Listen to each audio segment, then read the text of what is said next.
So lots of people find weighing and measuring food really helpful. Some people think it's a crazy thing to do and really controlling, and that's fine as well. But other people find that when they weigh and measure the food, it just gives them so much peace. They don't have to think about weight or food or whatever they're having. They just um, fall into the rhythm of eating what's on their plan. And if that works for you, I'm all for it. Whatever brings you peace. I weigh and measure my food for a long time, and I I understand that some people struggle with how to make food tasty while on a weighed and measured food plan because you've got a certain amount of veg, certain amount of protein, certain amount of fat. How do you put it all together without just finding your meals really bland?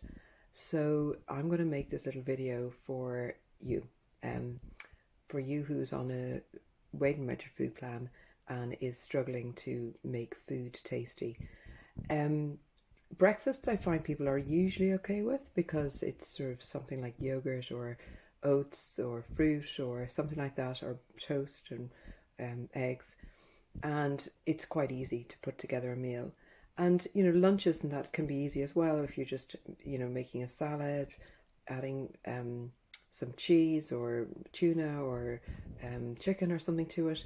It can be quite straightforward, although I can easily go into putting together delicious salads and dressings that on a weighed and measured food plan. But on this video, I'm going to focus on sort of hot meals. Making a dish with chicken, say, that isn't really dry and dull, and how to put ingredients together. Okay. So I'm going to start with the veg. Now, some people weigh their veg raw and others cooked. Either will work. So if you weigh it raw, you measure it out before you start. But weighing it cooked is a little bit easier because you can cook big batches and then take out the amount you need. So today I just have some mushrooms, pepper, courgette, garlic, onion, and these are cherry tomatoes that I like using cherry tomatoes. You can also use tin tomatoes, but there's cherry tomatoes slightly sweeter. Now as you can see, these are frozen. I often just get cherry tomatoes like this and pop them in the freezer. They freeze perfectly like that, and then take them out as I need them. So I'm just slicing my onion like this. I peeled it and I'm just slicing it.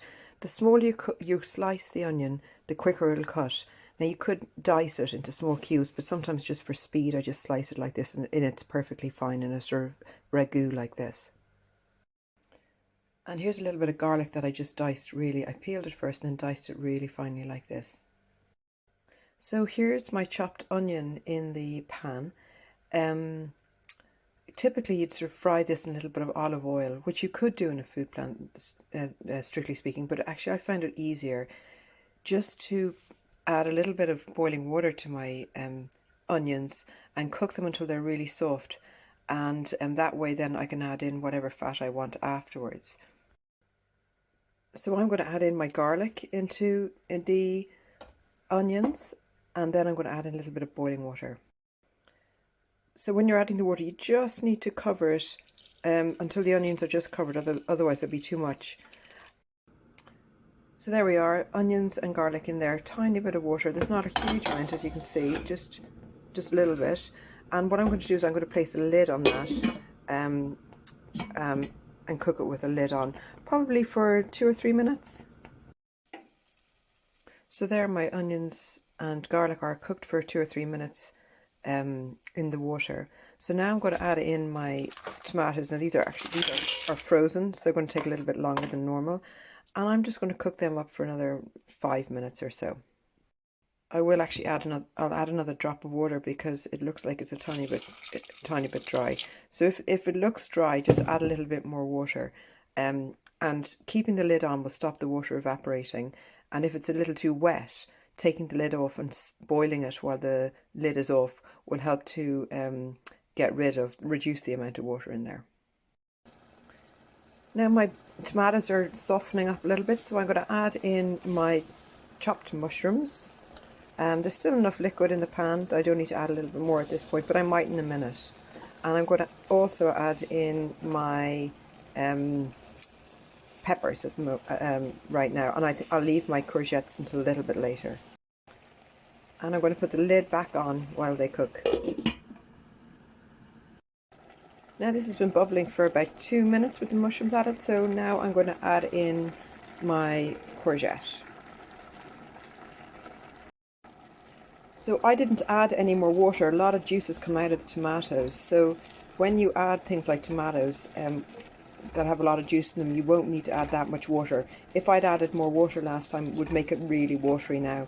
So I'm just going to add the courgette. I'm actually going to leave the lid off because I don't really want much more juice in there. And as the juice evaporates, it makes the whole vegetable stew much more tasty and delicious. And I'm also going to add in a little bit of salt now. Not everyone likes or needs salt in their food plan, but if your food tastes really bland, maybe it's just lacking a little bit of seasoning. And we do need salt in our diet. If you're on a food plan and don't have any salt in it, over time that can cause problems. So a little bit of salt isn't a problem. Now this has been bubbling for a few minutes and it's starting to soften, but I'm just going to let it cook away until a lot of those juices have evaporated. And by then, hopefully the courgettes will be really soft. So here it is now, ready to go. I boiled it for another maybe 5 minutes or 10 minutes or so. Yeah, so that's ready to go. Now, this is great because into this you can add your protein or your fat. So there's loads of variations on this theme. So once you've got your veg cooked, then you need to decide which oil you want to use or fat. So you can, depending on your food plan, you can add in coconut milk, coconut oil, mascarpone cheese, cream, olive oil. This is walnut oil, okay? Walnut oil is a great source of omega-3 fatty acids and a really good thing to add to your food plan because it's anti-inflammatory and we don't make it ourselves. We need to have it in our diet. But don't cook with it.